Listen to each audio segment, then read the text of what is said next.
All right, guys. So I recently did some flying with Tommy Tabaya, or also known as Umagod, and we wanted to investigate our DJI systems on 50 megabits in the new 50 megabit mode and what it would be like when we fly with other pilots. So it's just the two of us. We flew in three different locations, and I'll talk about this a little bit more here. It's kind of important.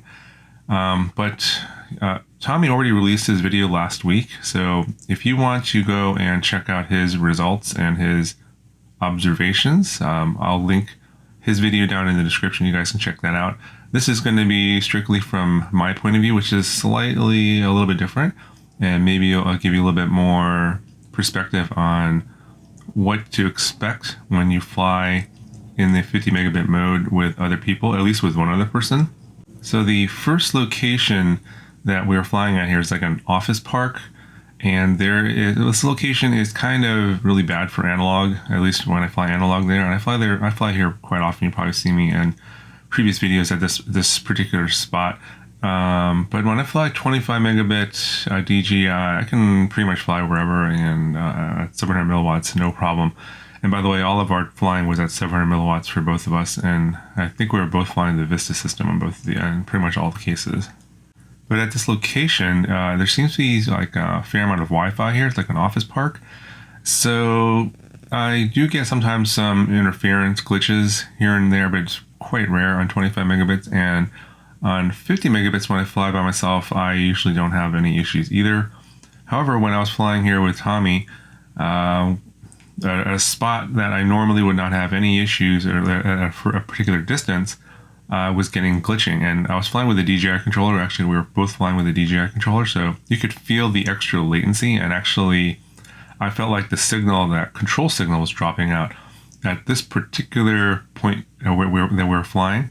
But what was interesting, and something that I noticed, that I hadn't noticed when at the time, but I realized after I saw Tommy's video, is he was actually, on his goggles, he had the True RC stubby antennas, while I was flying the stock DJI antennas. So some of our results might be skewed in that way. I think he's going to make another video later about the performance of the stubby antennas, because I think those True RC antennas are actually pretty good.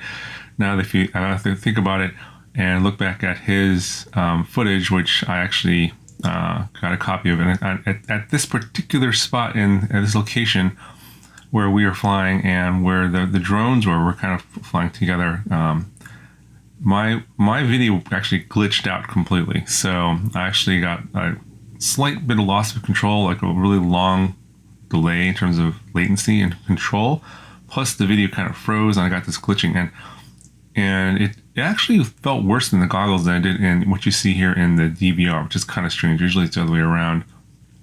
But yeah, I could tell it was pretty bad at the time. And from my recollection, when I was flying, I was like, wow, this is pretty bad. And I was kind of expecting that, because I heard rumors from other people flying that when you fly with other people, that 50 megabit mode reduces your range, and you have other issues when you're flying with other people in that mode. And this particular test at this location sort of proved that, at least anecdotally. And when it compared my video here, where it's glitching, to Tommy's video, his video seemed a lot better. I think that's probably due to the True RC stubby antennas. Obviously, I think more investigation needs to be done there, but that's just anecdotal evidence that I think those antennas are a little bit better. His video signal is better, but I do remember that when we were, hovering around there at that distance, he was also experiencing some glitching, some latency in the control signal. So, while his video might be a little bit better than mine, I think that we were both sort of experiencing those issues. Now, it's also worth mentioning, also something that's kind of important, is how far apart we were at this particular spot.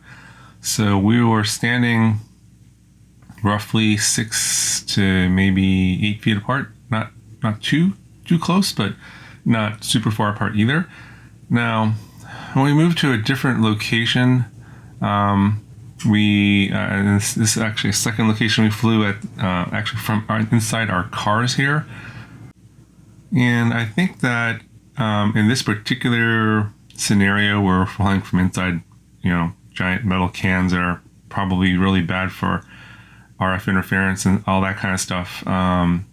Even though we weren't flying that far, I mean, from that spot that we were sitting, the little bando that we're flying at across the street was, not that far, maybe 100 meters at the most. I was experiencing glitch. Actually, I had a failsafe, like only maybe 100, less than 100 meters away, which is at 700 milliwatts while we were flying together. And I think he had one as well.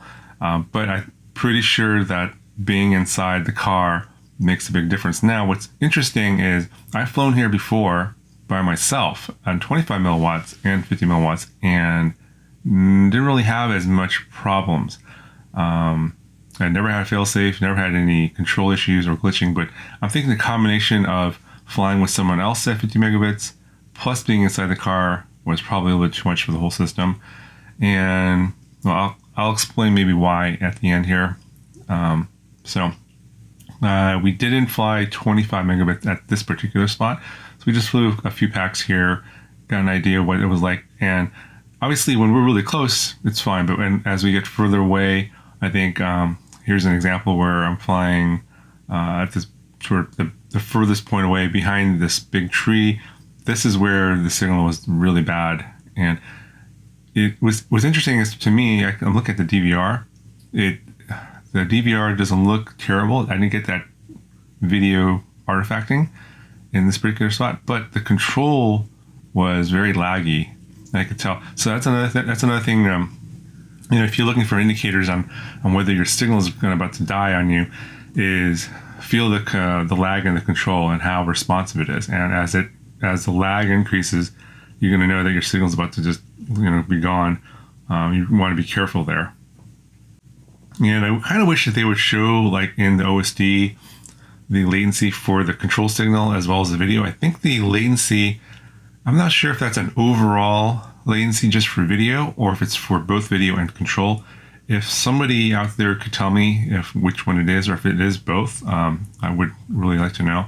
Because to me, it feels like when the latency numbers on the screen and the OSD go up, it only seems to correlate with video and not control. Because I've had like situations where I have really good video, but I can feel a lot of latency in the control, but the latency numbers don't seem to be really high. So I just feel that maybe that's another number they could put on the OSD, is a separate number for latency for the control signal versus the video signal. So yeah, if those are actually separate, let me know in the comments below. Maybe we can get DJI to add that to the OSD in the next firmware release.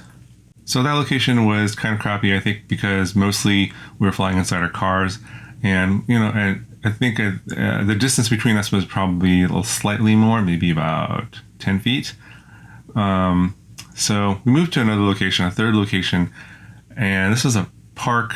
No Wi-Fi there, not a whole lot, at least nothing, not like strong Wi-Fi that I know of over there in this location. And we were sitting a bit further apart, maybe about 15 feet now, a little bit further. And here in this particular spot, I actually experienced no glitching in control or video the whole time we were flying there. I think we flew about 4 packs, I think. And I believe he didn't have any problems either. And we were flying our quads pretty close together. Actually, we were trying to do some chasing. So, if you're wondering about how close the quads are together out further away, if that has any effect, at this location, we had no problems.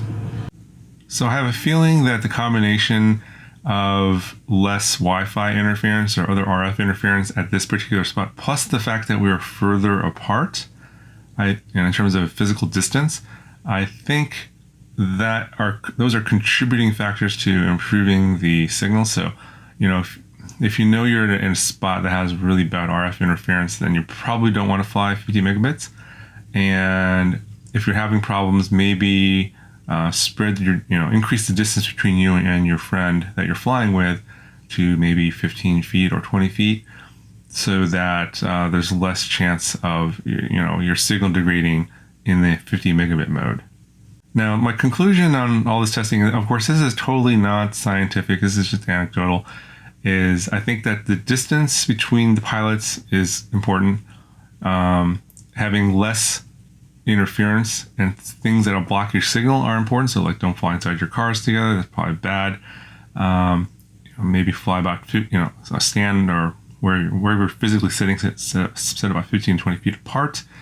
And you want to be in an area that doesn't have any like Wi-Fi or other RF interference. And the reason I think this is the case is because the 50 megabit mode combines two channels. The overall bandwidth is much larger, so it's using a larger segment of the spectrum. So if you're using a larger segment of the spectrum, there's an increased chance that something's going to be inside that particular band that you're using that might be interfering with you, and any amount of other signals in that particular space that your actual signal is occupying is going to cause issues with your signal. And that combined with you flying with another pilot, that I think those are all contributing factors to in reducing the range. So I get this question all the time in a lot of the other videos with DJI on the 50 megabit mode videos, and I would say like if in under ideal conditions, if you fly with by yourself in an area with no RF interference and you have clear line of sight, there's pilots that are going I think 10 kilometers, 8 miles, something like that. Those are the things I'm seeing online. But because this mode is combining two channels and basically using two channels to send all the signal, your chances of interference are doubled, is essentially what I'm saying here. So when you're flying with other people, or if you're flying too close together in terms of like physical distance, like your signals are going to be basically stomping on each other. Those are things that are going to be causing problems. So all of those are going to be factors in terms of reducing that range from the so-called theoretical maximum now of like 8 miles. And in fact, a lot of these things, if there's interference problems, are actually going to contribute to a really severe reduction in range, to the point where it's actually going to be less than 25 megabit mode. And I was finding that in this particular test. Anyway, those are my sort of observations and conclusions. A little bit different from what Tommy experienced, I think. And I know it's all about perspective. I'm giving you what I experienced from my perspective, and just based on the video feed that I saw. Obviously, his experience was a little bit different. And again, he was using the TrueRC stubby antennas, and I was using the stock antennas. So you should probably, keep that in mind in terms of the results. But go watch his video, check it out, and you can sort of get an idea of what his observations were and compare that to mine. Anyway, I hope this video is helpful in terms of like what you want to do in your strategy, and what you want to do with flying with other people on the 50 megabit mode specifically. If you found this video helpful, let me know in the comments below. Give the video a thumbs up, and I'll talk to you guys in the next one.